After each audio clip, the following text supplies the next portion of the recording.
My true story. From California. I visited my millionaire daughter just to say hello. But when the door opened, I froze. She didn't expect me to see that. The oranges were still warm from the sun when I picked them. I had chosen the ripest ones, each round and golden, just like I used to when she was a little girl. Back then, she loved the way I peeled them in a spiral, always saving the last piece for her to eat in one bite.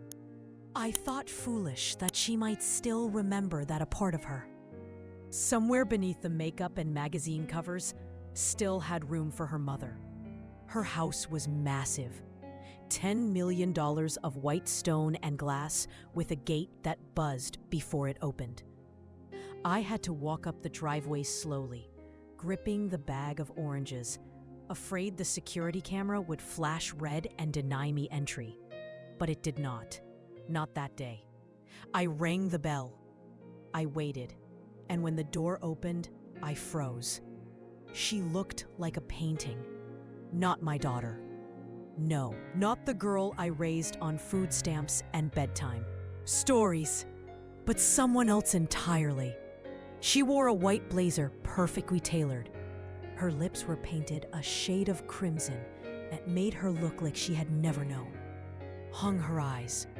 My eyes looked at me with a fear so quick it passed in a blink, replaced instantly by something sharper. Contempt. "What are you doing here?" she hissed, her voice low, urgent, panicked. "Why didn't you call first? You can't be here."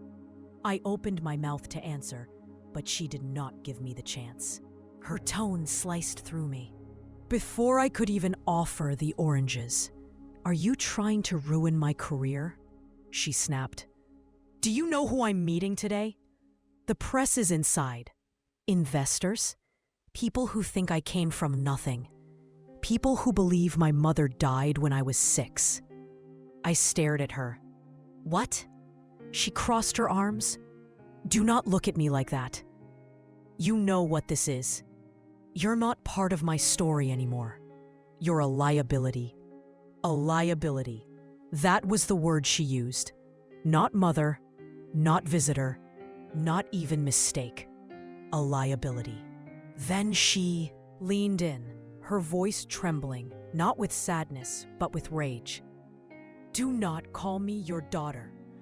I am the product of drive, of ambition. You were a biological accident I clawed my way out of. I did not drop the bag. Not yet."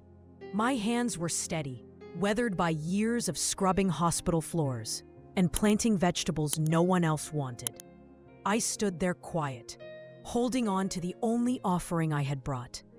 That was when she shoved me.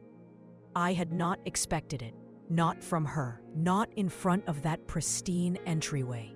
But she pushed me. Hard, her palm flat against my shoulder, like swatting away a ghost that had overstayed its welcome. I fell backward, stumbled down the smooth stone steps, and landed hard on the edge of the walkway. The bag of oranges tore open. They spilled across the ground, bouncing one by one down the slope. Some rolled into the street, others cracked open, their juice darkening the concrete. She did not move to help me.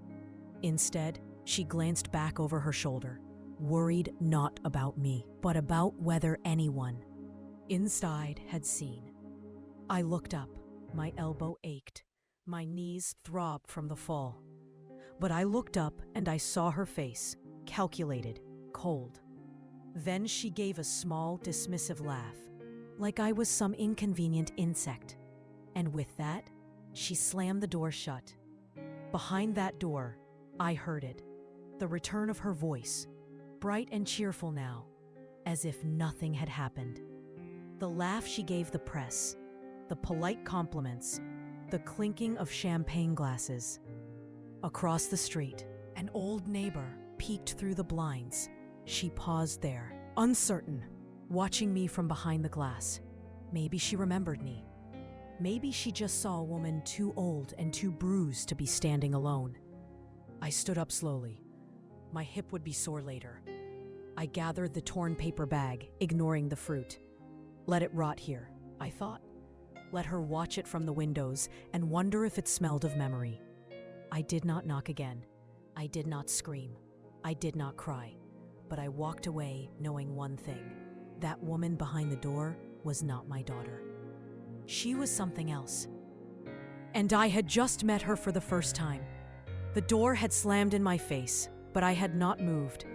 I was still on the steps when I saw the brass handle turn again. The door creaked open just a little, as if the house was exhaling. She didn't see me. I was off to the side, one step down behind the stone column near the shrubs, but I saw everything. A woman stepped forward. White hair, soft grandmotherly eyes. She wore a delicate shawl draped over her shoulders and pearl earrings that caught the light. She looked gentle, fragile, sensitive, mimic. Even the kind of woman strangers call darling at the grocery store. She was holding my daughter's hand, and then I heard her say it. "This is my mother," my daughter announced to the group of reporters standing just beyond the foyer. I froze. "She lost everything to raise me," she continued. "I was in and out of foster care, but she never gave up. She worked 3 jobs just to send me to school. And when I was accepted into Stanford, she sold her wedding ring to buy my plane ticket." The cameras clicked. The crowd murmured. I could see someone wiping their eyes, and I stood outside, invisible. No, worse than invisible. Replaced that woman, the one with the warm expression and trembling hands. She smiled and gave a shy nod to the cameras. "I always believed in her," she said, squeezing my daughter's hand. Even when the world didn't, I felt my chest tighten. My legs wanted to give out from under me. I knew this performance. I had lived it for real. But now someone else was acting it out on a grander stage for people who would never know the difference. My daughter turned to the cameras again. "She's why I created Hewing from Nothing," she said, her voice breaking slightly. "Because I know what it's like to start life without a safety net. And I know how powerful it is when someone gives you love you didn't earn." The woman dabbed her eyes with a tissue. She earned everything. They hugged and I stood there shaking. That was my life. They were reenacting my sacrifice, my struggle.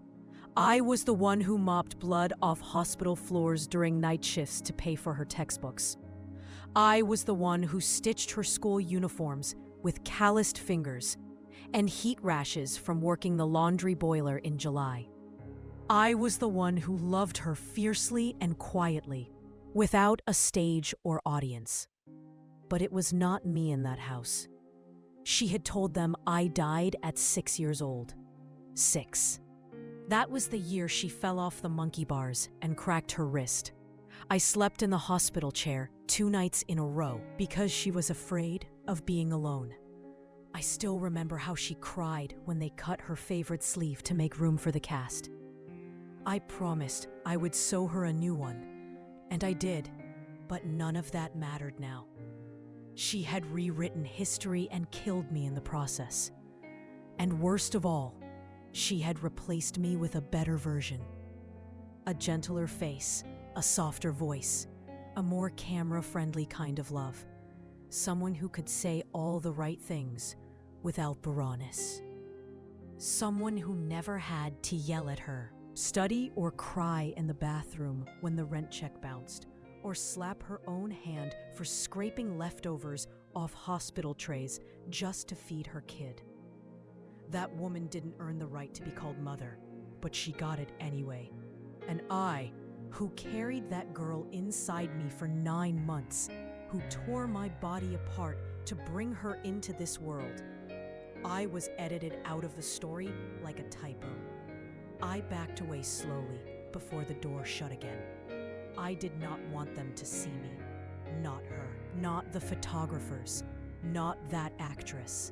Pretending to be what I am. She would not have the decency to look ashamed. I walked back to the sidewalk. My legs shook. My palms stung from the fall earlier, but I barely felt it. Inside that house, they poured wine and clinked glasses. My daughter had the world believing she rose from ashes. But those ashes, they were me. I did not go home right away. I wandered. I sat at a bus stop with the broken plastic bench and watched strangers rush past. Mothers tugging their kids' backpacks, grandmothers helping toddlers with shoelaces. Life all around me, as if I were the one who had died. When I finally returned to my little house, I turned on the television. There she was, again, my daughter, on a morning talk show, sitting on a white couch next to that same woman. The screen read, "From foster care to fortune, the power of a mother's love." The host leaned forward, hands clasped. "So your mother returned after all these years?" My daughter nodded solemnly. She found me just before I gave up hope. I always knew, somewhere deep down, that she would come back. The woman beside her squeezed her hand. I stared at the screen. I thought about the letter she had written me on her 17th birthday, the one I kept in a tin box under my bed. "You're the reason I'm not afraid of the dark," she had written. "You're my roots, Mom." And now, she said I was dead and loved another. That night, I sat alone in the kitchen, watching the fruit flies circle the ruined oranges. I had brought them as a peace offering, a memory, a mother's gesture. But now I understood. She did not want peace. She wanted profit. She did not just erase me. She sold my story to someone else. And the most painful part wasn't that she lied. It was that she gave my love, the very love she had rejected, to a stranger and made it beautiful, palatable, photogenic. She had finally embraced motherhood, just not mine. I did not confront her, not yet. There was a difference between pain and proof. I had all the pain, but I needed the proof. So I hired someone.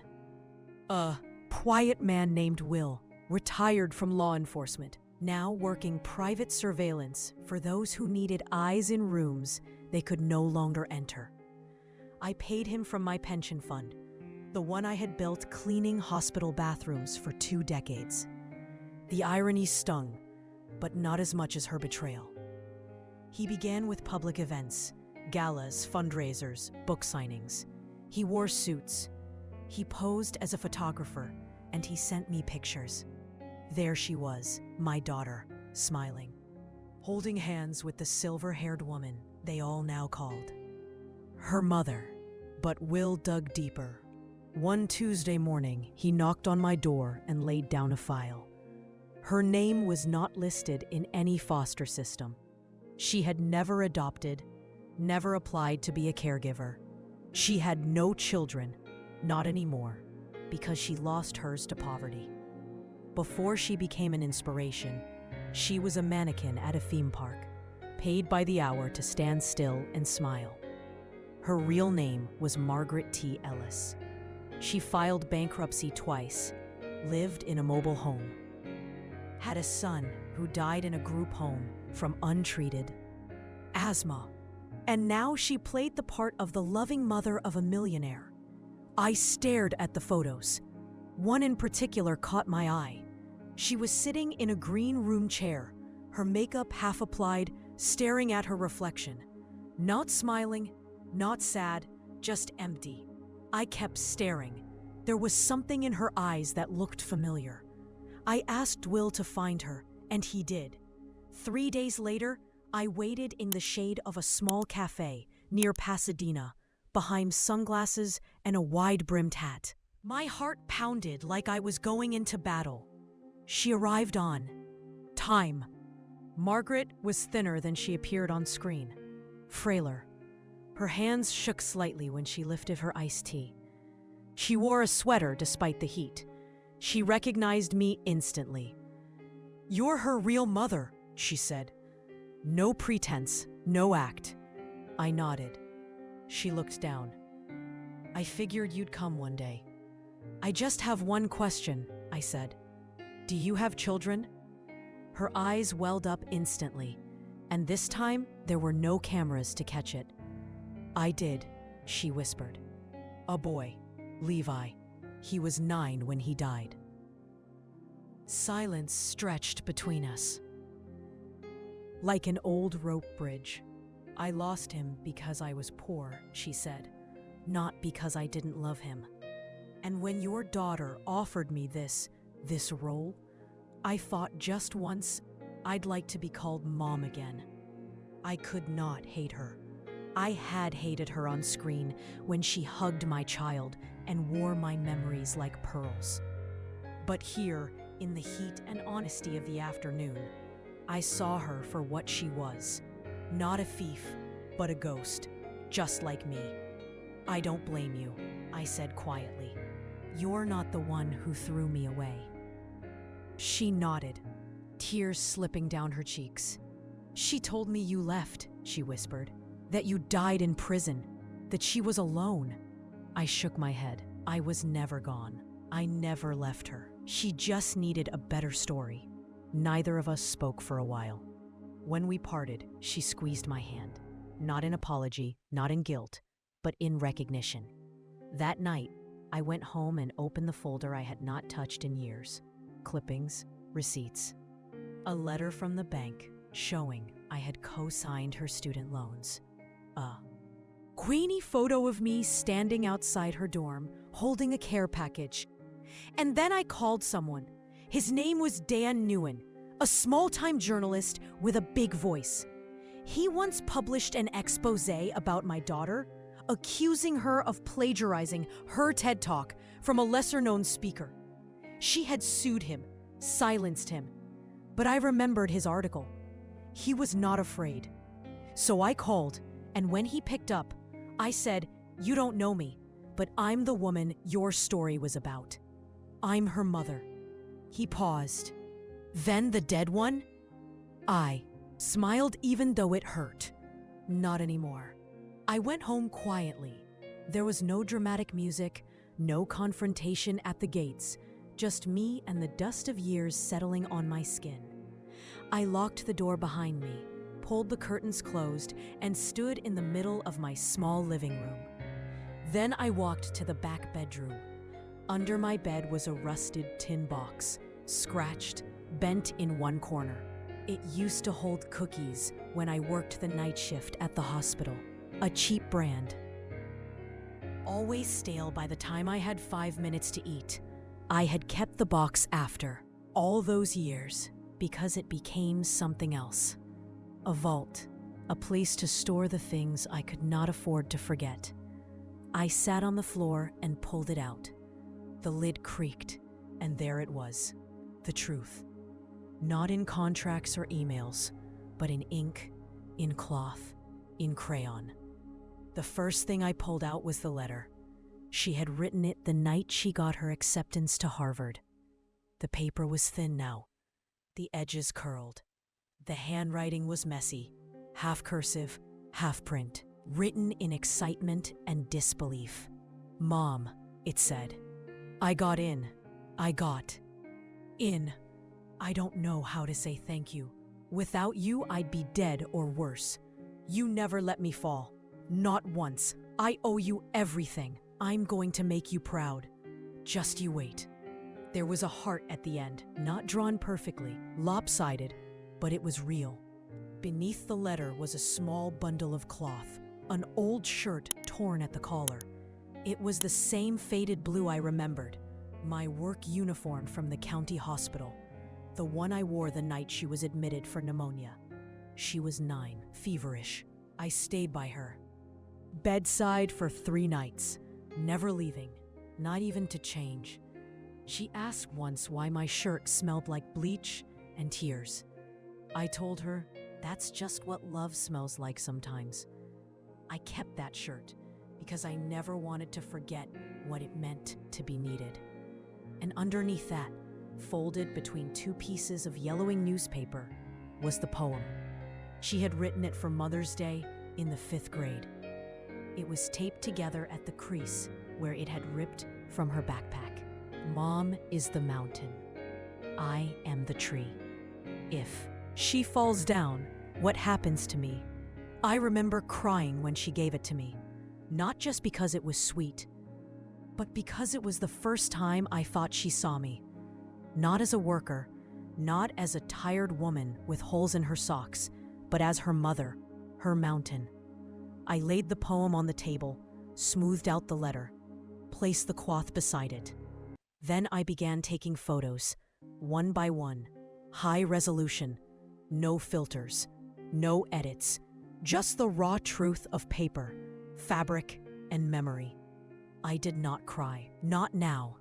I had already shed those tears long ago when I still thought love was enough to protect me from being forgotten. Now, I had something stronger than grief. I had proof. I opened my laptop. I searched for every company listed as a sponsor on her website, every investor who publicly supported her foundation, every brand ambassador who used her name in campaigns about overcoming. I wrote the same short message to each one, attached the files, labeled every image, and then I added one line at the bottom. If you are investing in a story about a mother's death, I thought you should at least know she's still alive. Then I hit send to every name on the list, one by one. And when I finished, I sat back in my chair. The tin box was empty now. The memories were out in the world, finally seen, finally heard. Not for pity, but for proof. I did not expect the world to care. I had sent the messages not to expose her, but to remind someone, anyone, that I existed, that I mattered, that I had not died quietly in the world. Background of someone else's fairy tale, but the world, it did care. It started small. An anonymous Twitter account posted my letter. This is supposedly from the real mother of Healing from Nothing, CEO Madison Hale. If this is true, her whole brand is a lie. Within hours, it was picked up by Reddit, then Facebook, then a podcast called Narrative Collapse, and then the dam broke. The headline that went viral read, "The dead mother is alive." And she kept every word her daughter wrote. They used the photos I had sent, the letter, the poem, even the torn work shirt. Someone even enhanced the handwriting to prove it matched Madison's old notes, archived from middle school. But what shattered everything was the video. Not mine, not from my old flip phone, which barely captured the sound of the door. It came from a neighbor across the street. She had a doorbell cam, and when Madison pushed me, when the bag of oranges split open and I collapsed onto the pavement, the camera had caught it all. The force, the fury, the lack of hesitation. She had not looked back. She had stepped over me. The neighbor sent it to a local news station. They ran it that same night. By morning, it had 10 million views. The internet exploded. Hashtags lit up. She is not dead. Justice for the real mom. Oranges do not lie. People were angry. Not just because of the push, but because they believed the lie. They had bought the books, worn the t-shirts, attended the retreats. They had cried with Madison on television as she talked about growing up motherless. Now they knew the truth and the market reacted. Her company's stock fell 63% in 1 week. Major sponsors pulled out. Beauty brands, wellness chains, a luxury yoga equipment company. Public relations firms issued statements distancing themselves from fabricated narratives of familial loss.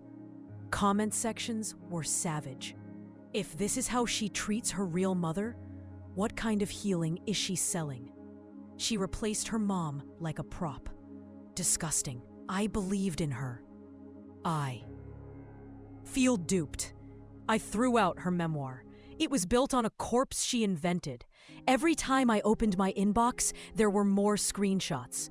Friends, strangers, women who had followed her for years, now forwarding apologies written not to me, but for me. And yet, Madison said nothing. No apology, no statement. She did not reach out, not even through a lawyer or assistant. Instead, she disappeared from public view. Then, she reemerged in a crisis control tour on PR podcasts, investor calls, closed room damage control Zooms. She blamed miscommunication. She called the incident an emotional misunderstanding from a complicated past. She said, "The woman in the video is someone I used to know. I was told she passed years ago. I grieved her already. She never said the word mother, not once. But I heard from someone on the inside, a young employee who had followed her from day one. She messaged me anonymously. I quit," she wrote.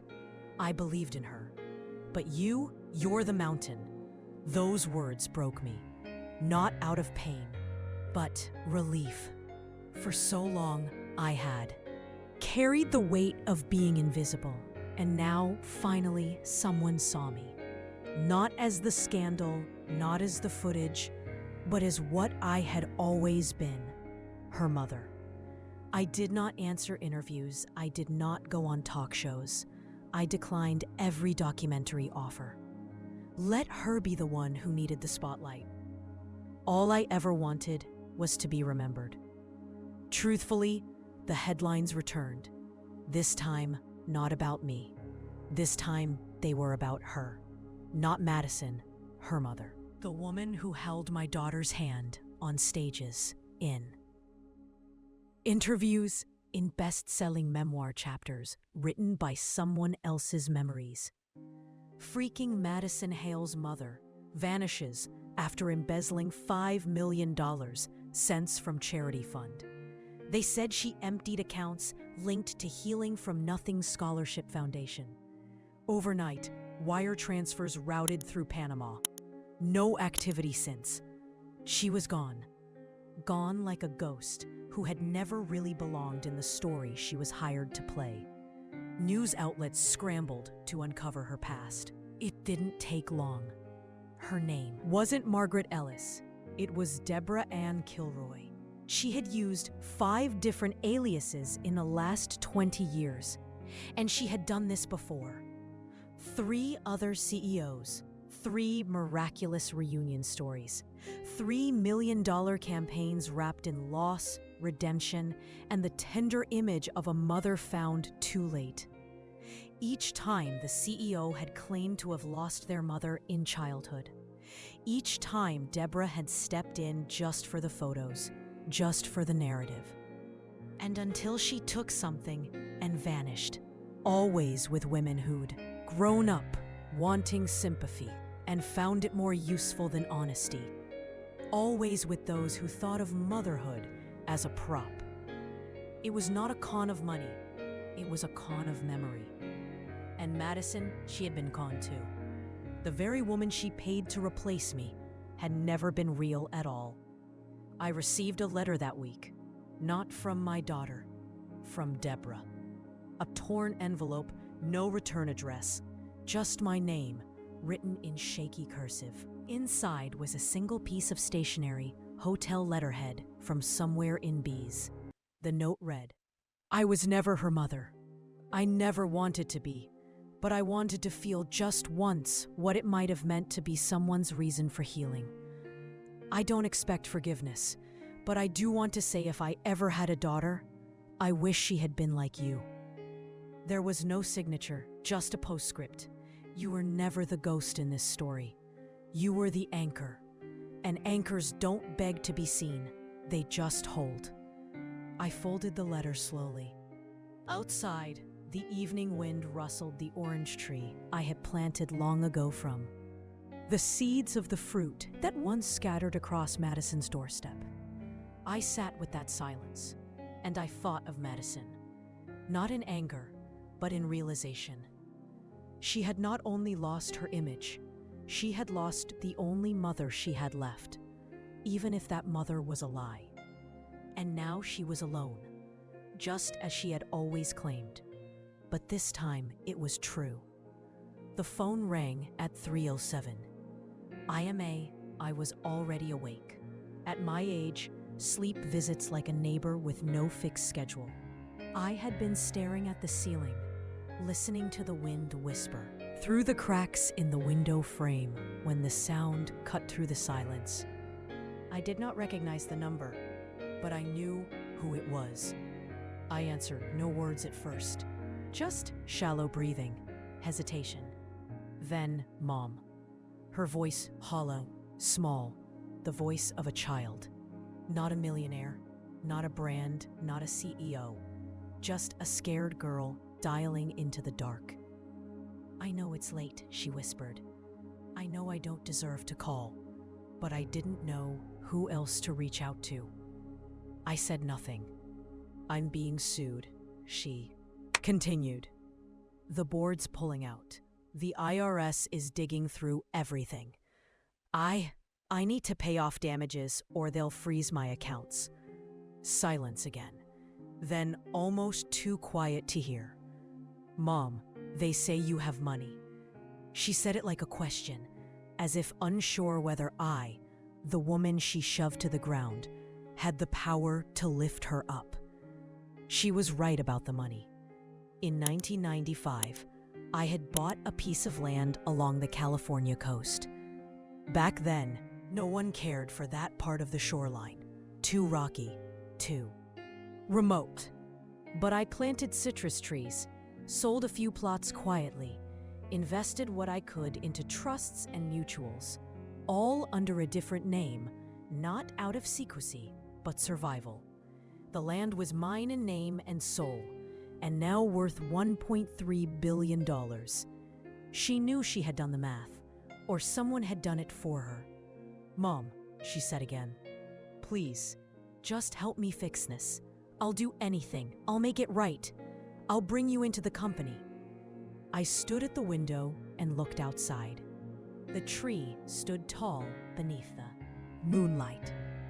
The one I had planted from a seed, a single seed, from an orange that had rolled away when she pushed me down. I had picked it up that same night and brought it home, soil still clinging to its skin. I dried the seeds, chose one, gave it a second chance, and now it bore fruit. Even after everything, it grew. She kept talking, words like sorry, misunderstood, rescue, future. And then came the one that cracked something in me. Mother. Not mom, not ma, not you. Mother. I finally spoke. You remember. That day on the porch, she went quiet. When I came with the oranges, still quiet. When you pushed me and closed the door, her voice broke. Yes, I nodded, even though she could not see. That day, I said, when you closed the door on your mother, only one other door opened. She inhaled. The door to hell. There was a beat of silence. Then I whispered softly but firm, and I will not open another one for you.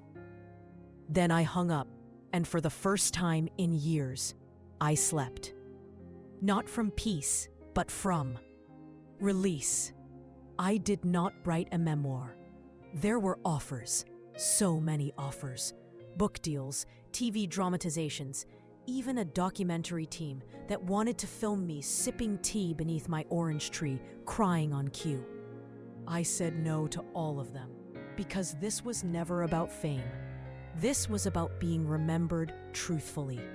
And now that I had been, that was enough. I wake up every morning at 6. I water the plants.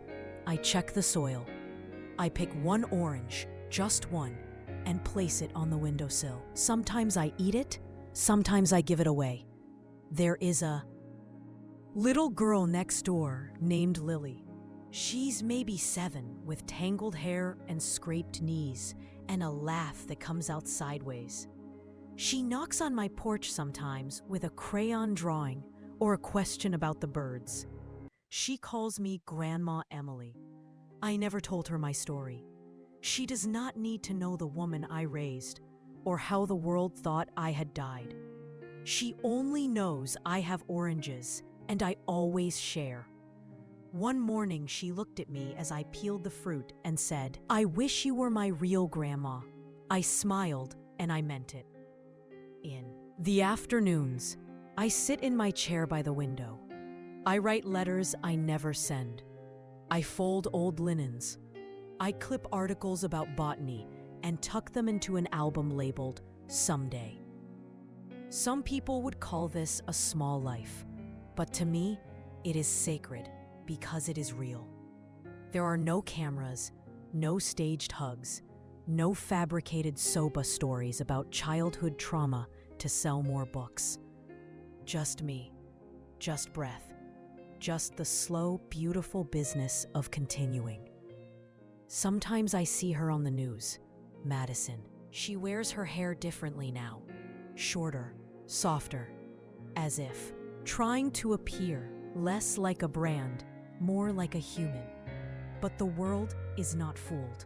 She does charity work now, quietly, anonymously, or so the papers say. She no longer does interviews, no more TED Talks, no more crying on cue. Some say she's rebuilding, some say she's ruined. I say nothing because she is no longer mine to defend or explain. I did not go to her court hearings. I did not read her statements. I did not take satisfaction in her downfall because revenge was never my goal. My goal was survival, and I have survived. Longer than the story allowed, longer than she thought I would, longer than the silence meant for me. My name is not printed in textbooks. No one writes think pieces about the woman behind the scandal. But sometimes, someone knocks on my door. Not journalists, not producers, just people. A woman who says, "I lost my mom too. Except she's still alive. She just forgot I mattered." A nurse who says, "I read your letter to the investors. I cried." A man who brings me oranges from his own tree and says, "I planted this because of your story. And each time I smile, because I am still here. The world tried to erase me. My own daughter tried to rewrite me. But I am still here, living, breathing, growing. Like the tree outside my window, born from a seed that fell from a bag that was ripped from my hands when she pushed me. It grew anyway, and so did I. This story was never about revenge. It is about roots, the kind they try to forget, the kind that keep holding long after you've been cut off. And so I say this, not to the world, but to the quiet. You don't have to be remembered to be real. You don't have to be seen to still hold someone's sky. You don't need a name on a book jacket to matter. Because a mother, a real mother, never truly disappears. Even when she's written out, even when she's replaced, even when she's declared dead, she still lingers. In letters, in lullabies, in trees. It has been 2 years now. 2 years since the world watched her fall. And I chose silence. Since the fake mother vanished, and the press turned its gaze elsewhere. 2 years since her call in the night, and I shut the door. Not just on her, but on a chapter I no longer belong to. Life did not go on. It returned. Some mornings I wake before dawn, not because I cannot sleep, but because I want to honor the ritual I created. I step into the backyard and inspect the orange tree under the soft glow of streetlights. Every leaf, every blossom tells a story of endurance. Some branches still bear fruit, others don't, but I see potential everywhere. The house is smaller than the one she built. The walls are painted a calm dove gray. I've added just one framed document inside. Her birth certificate displayed on a small table by the back door. I placed it there because that is where she pushed me, and where I planted a new life from the wound. I named the tree Hope in my head. I didn't name it out loud. That would feel like jinxing something precious. On weekdays, I walk down the block to the community center. I volunteer at the senior lunch program, serving vegetable soup and second helpings of bread. I don't say that it matters less than her TED Talks or magazine features, but it matters still. People know me as Grandma Emily. They don't know my past, nor do I volunteer it. Some come back week after week to talk about their grandchildren, their aches, or the weather. Some bring fresh croissants as a thank you. I bring leftover seeds from last night's dinner, pumpkin or melon, and drop them in tiny paper envelopes for anyone who wants to plant something. It is quiet. It is steady. It is all I need. Every so often, I get a letter, not from her, but from people who found out my story secondhand. A college student from Texas who said she applied to a scholarship because I'd offered words of encouragement in a blog comment. A man who said he uprooted wild oranges in New Mexico and planted them in his backyard because he believed in second chances. A teacher who gave my name to her class when they studied resilience. None of and wanted fame. They just wanted gratitude. And each time I smile, I keep a folder labeled letters in my small desk. I don't reread them much, just enough to remember that a single act can echo, that a single life can ripple outward. Occasionally, I see her face in the news, quietly on an investor advisory board announcement, or sponsoring an art therapy charity. She's described as reborn or doing quiet good. People talk about how she stepped away from public life, how she learned from her mistakes. One profile referred to her mother's blessing, though not by name. I don't look at those articles for long. It's not resentment I feel, it's calm, because some stories aren't meant for public broadcast. Some truths take 2 years and a small seed to fully bloom. One day, standing at the sink washing dishes, I noticed the orange tree's shadow stretch across the kitchen window in the afternoon light. I paused, dish in hand, and thought, it's still growing. Later that evening, I heard a knock. Lily, now 9, stood on the porch with her bicycle. She wore her usual messy ponytail and a t-shirt printed with a smiling sunflower. "Granny," she said, "Mommy isn't home yet. Can I stay for dinner?" "Of course," I replied. "Come on in." She skipped inside, showed me her scraped elbow, told me about a friendship bracelet she made, asked if the orange is for baking. I smiled and tossed her a bowl of sliced fruit. "Thank you," she said, biting into the wedge. The juice dripped on her chin. I wiped it gently and said, "Sometimes the sweetest things come from the smallest seeds." She looked up at me. "You're very kind, Granny." I hugged her, not because I had to perform kindness, but because she deserved it and I needed to feel it. That night, after dinner, I walked back to the tree. Lily waved goodbye and pedaled off, the porch light flickering behind her. I leaned on the fence and touched my palm to rough bark. I thought of the night she pushed me, of how a seed rolled and turned into a tree taller than the fence line. Growth is not always loud. It is rooted underground before it appears. It takes water. It takes time. And sometimes it takes a quieter kind of strength than the one they applaud in speeches. In the distance, I heard cicadas begin their evening hymn. My chest filled with warmth.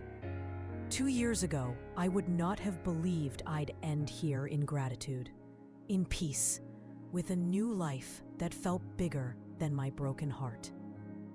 I wonder occasionally if she thinks of me, if she remembers the smell of oranges in the dawn, if she sigh at orange blossoms in spring. But I do not dwell on it, Because waiting for someone to change is not the same as living your own change. I plant new seeds in the garden each spring. Sunflowers, zinnias, herbs. I grow patterns and patience. Sometimes when Lily comes over, I give her a few seeds to keep. She asks what they are. I tell her, start with what looks sad, and if it still sprouts, let it grow. One evening, I found a cladis vine climbing the backyard fence. No one planted it.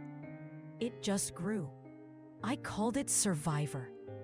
And for a while, I thought of that vine as me, as all of us who survived the storms they thought would break us.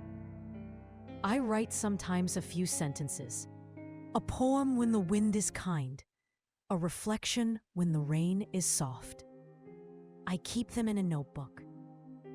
I don't know if they will ever be published, but I'm okay with that, because publishing is not always living. And living slowly, peacefully, under sunshine and moonlight is the point. I'm not hiding. I'm stepping aside, allowing the young to carry hope forward, but quietly reminding them that some stories, like trees, live best when they stand tall without applause. 2 years ago, I'd have thought forgiveness meant something big. A public apology, a reconciled bond, a restored stage. Now I see forgiveness as a garden. It does not require an audience. It just needs space for the seed to grow, for roots to take hold, for life to blossom again. If Madison ever returned, I would welcome her, not because I need closure, but because people can heal without permission. But even if she does not, I have already grown everything I was meant to grow. Under the quiet canopy where truth took root, where love once more bears fruit, and where the world at last sees what never left. And if you listen, you can still hear her voice in the rustling leaves, whispering, I was always there. I still am, _. If this story found a place in your heart, if it reminded you of a voice you haven't heard in a long time, or a love that never left, even when the world did, then I hope you'll stay a little longer. Subscribe to Grandma True Stories for more memories that refuse to be buried, and more truth spoken quietly but clearly. Because when a grandma speaks, the world finally listens. And some stories, especially the ones they tried to erase, deserve to be heard.